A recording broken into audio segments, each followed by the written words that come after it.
Bonjour et bienvenue à notre question pratique de certification de la semaine. Aujourd'hui, je vais vous proposer une question que vous pourriez retrouver dans votre prochain examen de certification en gestion des risques de sécurité de l'information et vous expliquer comment je raisonne pour trouver la bonne réponse. La question porte sur le domaine 3 du CIRISC et plus particulièrement sur les incidents de sécurité.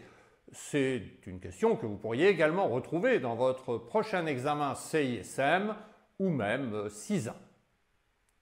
Voyons ensemble de quoi il s'agit. La question est la suivante. La surveillance a signalé une exception de sécurité.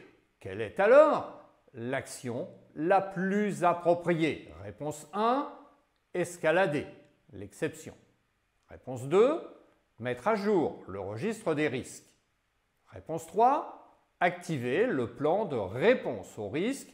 Et réponse 4, valider l'exception. Réfléchissons un instant sur cette question.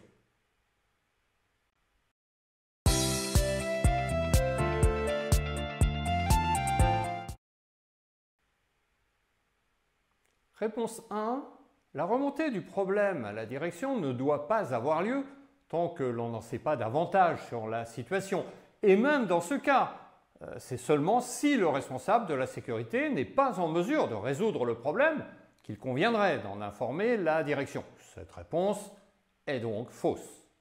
Réponse 2, le registre des risques doit être mis à jour, mais seulement une fois que l'exception est validée, pas avant. Cette réponse est donc fausse. Réponse 3, le plan de réponse au risque ne sera activé que lorsque l'exception aura été validée, ce qui n'est pas le cas actuellement puisqu'elle a juste été flaguée, et que la réponse aura été approuvée par la direction. À ce stade, ce serait totalement prématuré. Donc cette réponse est fausse. Enfin, la réponse 4, avant toute autre mesure, le spécialiste des risques doit s'assurer que l'exception identifiée par la surveillance n'est pas un faux positif. Cette réponse est donc la bonne. Et par conséquent, c'est bien la réponse 4 qui est la bonne réponse à cette question. Si vous avez trouvé cette question utile, n'hésitez pas à cliquer sur le bouton like et à nous laisser un commentaire. Vous pouvez également vous abonner à notre chaîne pour plus de contenu sur l'audit, la gouvernance, la gestion des risques et la cybersécurité. N'hésitez pas également à visiter notre site web dta4pro.fr où vous trouverez de nombreuses ressources complémentaires pour vous aider à réussir votre prochain examen de certification.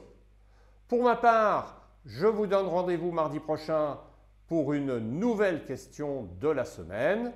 D'ici là, passez une bonne semaine et à très bientôt.